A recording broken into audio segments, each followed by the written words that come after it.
ماں اپنے بیٹے کو وصیت کرتی ہے کہ بیٹا مجھے فلاں کپڑے میں کفن دینا، لیکن ماں کے مرنے کے غم میں بیٹا اس وصیت پر عمل کرنا بھول جاتا ہے اور وہ کسی دوسرے کپڑے میں ماں کو کفن دے دیتا ہے۔ لیکن ماں کو دفنانے کے بعد جب وہ گھر پہنچتا ہے تو جس کپڑے میں ماں کو دفنایا تھا وہ کپڑا پہلے ہی گھر پہنچ چکا ہوتا ہے اور ایک غیب سے آواز آتی ہے۔ تو یہ سارا واقعہ کس طرح پیش آیا، وہ عورت کہاں کی رہنے والی تھی، یہ سب کچھ میں اس ویڈیو میں بتانے والا ہوں۔ اس واقعے کو مکمل جاننے کے لیے ویڈیو کو آخر تک دیکھیے۔ اگر آپ چینل پر نئے ہیں تو چینل کو سبسکرائب لازمی کر دیجئے۔ ناظرین، میں نے ایک ویڈیو بنائی ہے جس میں نے ایک واقعہ بتایا ہے کہ ایک شخص کو جیسے ہی لوگ دفنا کر فارغ ہوئے، قبر کو بند کیا تو قبر میں ایک خوفناک دھماکہ ہوا اور ایک کالا کتا قبر سے باہر نکل آیا اور وہ باہر نکل کر بتانے لگا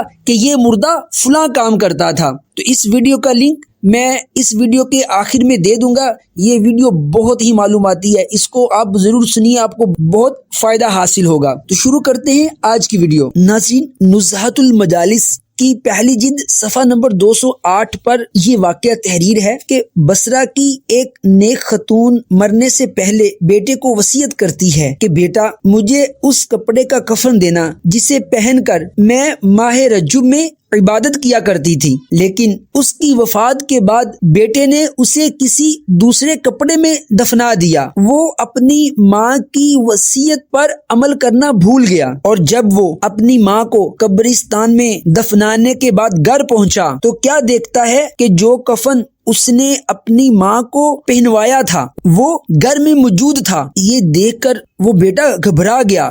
پھر اسے ماں کی وصیت یاد آئی۔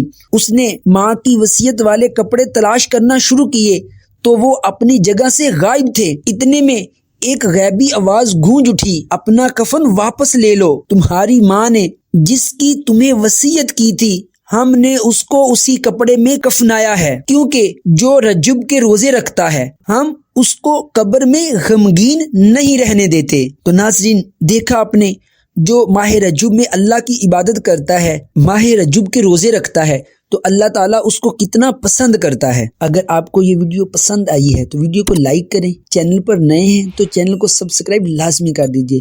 نیکسٹ ویڈیو تک اجازت دیجیے۔ اللہ حافظ۔ السلام علیکم ورحمۃ اللہ وبرکاتہ۔